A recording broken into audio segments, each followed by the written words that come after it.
మనం ఏ పని చేయాలన్నా అందుకు మన వెన్నెముక్క సహకరించాలి. ముందుకు వంగాలన్నా, తిన్నగా నిలబడాలన్నా, కూర్చోవాలన్నా, బరువులు ఎత్తాలన్నా, ఇలా ఏ పని చేయాలన్నా మన వెన్నెముక్క దృఢంగా ఉండాలి. అయితే మారిన మన జీవనశైలి, అలవాట్లు, రోజువారీ భంగిమల మూలంగా ఇవాళ మన వెన్నెముకపై ఒత్తిడి పెరిగి అది రోజురోజుకి బలహీనంగా మారుతుంది. చాలా మందిలో వెన్నులోని డిస్కులు పక్కకి జారిపోతున్నాయి. దీంతో పక్కన ఉండే నరాలపైన ఒత్తిడి పెరిగి నడుము నొప్పి అనేది ఒక పెద్ద సమస్యగా మారుతుంది. వెన్నులో డిస్కులు జరగడం వల్ల తలెత్తే నడుము నొప్పి గురించి ఇప్పుడు తెలుసుకుందాం.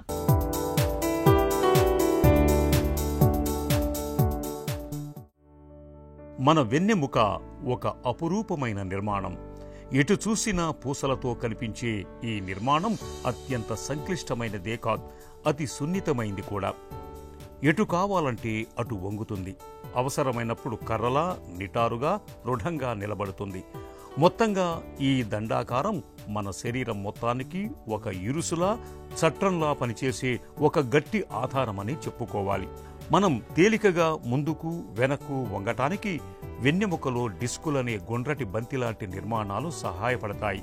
అయితే ఏ కారణంగానైనా ఈ డిస్కులు అరిగిపోయినప్పుడు లేదా ఉండాల్సిన స్థానం నుంచి పక్కలకు తొలగి నరంపై ఒత్తిడిని కలగజేస్తున్నప్పుడు నడుము నొప్పి మొదలవుతుంది.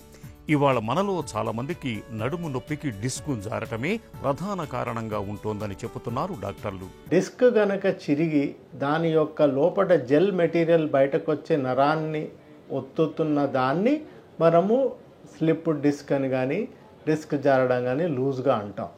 సో బేసికల్గా ఇది ఎక్స్ప్లెయిన్ చేసే ముందు మీకు వెన్నెముక నిర్మాణం గురించి ఒక చిన్న అవగాహన ఉంటే దాన్ని బట్టి నేను క్లియర్గా చెప్పగలుగుతాను. ఇప్పుడు ఇది మనం వెన్నెముక అనుకున్నప్పుడు యూజువల్గా ఇవి ఎముకలండి. ఈ ఎముకల మధ్య ఈ బ్లూగా కనిపించేది ఏదైతే ఉందో వాటిని మనం డిస్కులు అంటాం. ఇవి బేసికల్గా ఒక షాక్ అబ్జార్బర్ మాదిరి మనకి బెండింగు, స్ట్రైటనింగు అన్నీ వీటి ద్వారా మనకి వస్తుంది.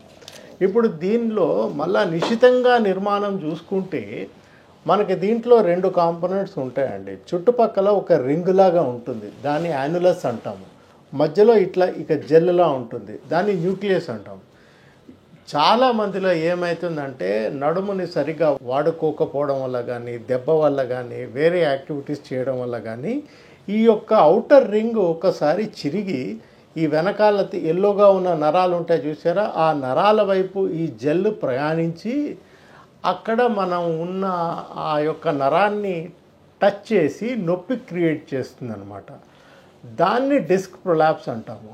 అలా క్రియేట్ చేసిన నొప్పి ఒక్కసారి ఆ నరం కాళ్ళలోకి కిందకి వెళ్ళే నరం L4 నరం కానీ, L5 నరం కానీ, S1 నరం కానీ అది టచ్ చేసిన మాట అయితే మనకి కాళ్ళలోకి నొప్పి కిందకు వస్తుంది. ఈ నరాలన్నీ కూడా సియాటిక్ నరం అనే ఒక బంధంలోంచి కిందకి వెళ్తాయి కాబట్టి దీన్ని సియాటిక్కా అని కూడా అంటారండి. నడుము నొప్పి అంటే ప్రత్యక్ష నరకానికి నిదర్శనం. వెన్నులో జలధరింపులా, వీపులో సూదులు గుచ్చుతున్నట్లుగా నడుముపై సమ్మెట పోటులా వేధిస్తుంది.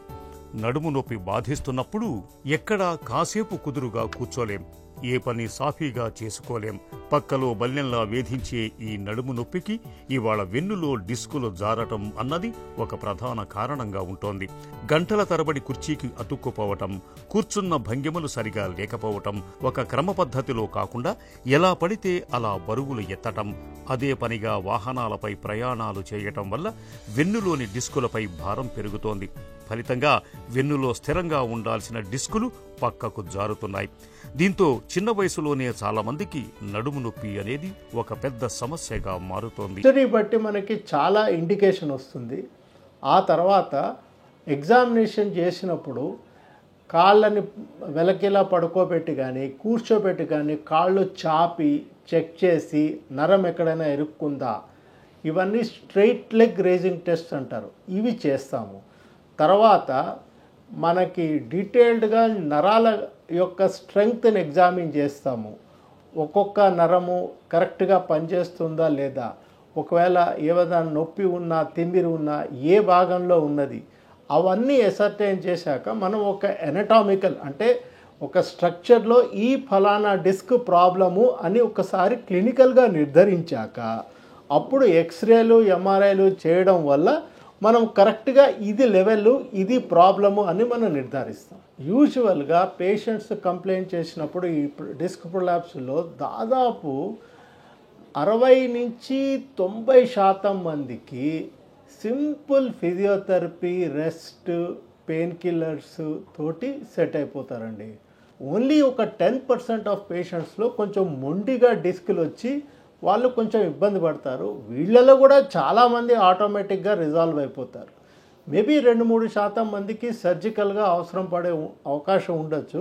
కానీ అది మ్యాగ్నిట్యూడ్ ఆఫ్ ద డిస్క్ బట్టి పేషెంట్ యొక్క ఇబ్బంది ఎంత తీవ్రంగా ఉన్నది, ఆ ఇబ్బందితోటి ఆయన దైనందిక జీవితం నిర్వహించగలుగుతున్నాడా లేదా, దానివల్ల ఆయన ప్రాబ్లమ్స్ ఎంత తీవ్రంగా ఉన్నాయి, వీటన్నిటినీ మనము పరిగణలోకి తీసుకుని సర్జరీ చేయాలన్నా వద్దా, నిజంగా సర్జికల్ క్యాండిడేటా కాదా అనేది నిర్ణయిస్తామండి.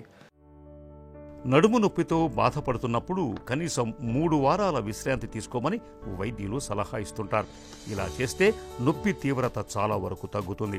ఇక డాక్టర్ సలహా మేరకు ప్రతిరోజు వ్యాయామం, యోగా లాంటివి చేయటం కూడా సమస్య తీవ్రతను తగ్గిస్తాయి. అలాగే మన జీవన శైలిలో భాగంగా కూర్చునే భంగిమలు కూడా చక్కగా ఉండేలా చూసుకోవాలి. స్పాంజి ఉన్న కుర్చీలో కూర్చున్నప్పుడు సరైన భంగిమలోనే కూర్చోవాలి. వాహనాలు నడిపేటప్పుడు సరైన పద్ధతిలో కూర్చోవాలి. సరైన స్థితిలో కూర్చోవాలి. సమస్య ఉన్నప్పుడు బరువులు ఎత్తటం, ఒకేసారి హఠాత్తుగా వంగటం లాంటివి చేయకూడదు. ఎన్ని జాగ్రత్తలు తీసుకున్నా నడుము నొప్పి తగ్గనప్పుడు సర్జరీకి వెళ్లాల్సి ఉంటుంది. శస్త్రచికిత్సలో దెబ్బతిన్న డిస్కును తొలగించటం లేదా తన స్థానం నుంచి పక్కకు తొలగిన డిస్కును మళ్లీ సరిగా అమరిపోయేలా చేస్తారు. ఒకవేళ ఏదైనా ప్రమాదాలలో డిస్క్ భాగం పూర్తిగా నుజ్జునుజ్జైనప్పుడు మళ్లీ ఆ డిస్క్ భాగాన్ని మెత్తటి ఎముకతో నింపి, అంటే బోన్ గ్రాఫ్ట్ చేసి దానిపై ఒత్తిడి పడకుండా వెన్ను ప్రాంతంలో రాడ్స్, స్క్రూలు బిగిస్తారు. ఎప్పుడైతే వెన్నుపూస పోస్చరు కరెక్ట్గా లేకుండా, అంటే వెన్నుపూస వంగి బరువు లేపినప్పుడు ఎప్పుడూ కూడా లంబార్ డిస్క్ ప్రాబ్లమ్స్ వస్తాయి. ఇది ఒక సందేశం నేను యువతకి ఇద్దాం అనుకుంటున్నాను. రెండోది, ఇంట్లో పనిచేస్తున్నప్పుడు కూడా, బరువులు ఎత్తినప్పుడు కూడా మనము లంబార్ స్పైన్ని బెండ్ చేయకుండా స్ట్రైట్గా ఉండి బరువు లేపిన మాట అయితే మటుకు ఈ డిస్క్ యొక్క ప్రాబ్లమ్స్ రావు. కొన్ని స్పెసిఫిక్ ఎక్సర్సైజెస్ ప్రాపర్ పర్యవేక్షణలో లేకపోవడం వల్ల కూడా డిస్క్ ప్రాబ్లంలు వస్తాయి.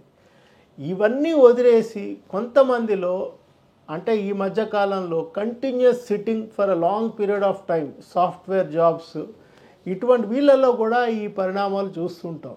ఎందుకంటే చెప్తారు కదా, sitting is the new smoking అని. సో చాలామందికి కంటిన్యూస్ సిట్టింగ్ అన్నది మంచి పరిస్థితి కాదు. సో అందుకే చెప్తూ ఉంటాను, లేచి కొంచెం ఫ్రీక్వెంట్గా మీరు నడుస్తూ ఉండాలి, పోస్చర్ చేంజ్ చేసుకుంటూ ఉండాలి, పూర్ పోస్చర్లో కూర్చోకూడదు. సో ఈ యొక్క జాగ్రత్తలు తీసుకుంటే చాలామంది డిస్క్ ప్రాబ్లమ్స్ రాకుండా వాళ్ళని వాళ్ళు కాపాడుకోవచ్చు. నడుము నొప్పి అనేది జబ్బు కాదు. నిజానికది మన శరీరంలో తలెత్తిన సమస్యను మనకు నొప్పి రూపంలో తెలియజెప్పే ఒక సంకేతం మాత్రమే. ఏళ్ల తరబడి ఈ నొప్పిని పట్టించుకోకుండా నిర్లక్ష్యం చేయటం అంటే మన వెన్నెముకను మనం స్వయంగా బాధించటమే అవుతుంది. అధిక బరువు, స్థూలకాయం, శక్తికి మించి బరువులు ఎత్తటం, దైనందిన పనుల్లో మన భంగిమలు సరిగా లేకపోవటం వంటి మూల కారణాలను గుర్తించి వాటిని సరిదిద్దుకుంటే నడుము నొప్పి నుంచి శాశ్వతంగా విముక్తి పొందవచ్చు. ఈ జాగ్రత్తలకు తోడుగా పొగ, మద్యం వంటి దురలవాట్లకు దూరంగా ఉండటం, కాల్షియం సమృద్ధిగా లభించే పాలు, పాల పదార్థాలను నిత్యం తీసుకోవటం, వెన్నుకు దన్నుగా నిలిచే తేలికపాటి వ్యాయామాలను సాధన చేయటాన్ని ఒక అలవాటుగా చేసుకోవటం ద్వారా నడుములో నొప్పి ఆనవాళ్లు లేకుండా నిండు జీవితాన్ని హాయిగా గడపవచ్చు.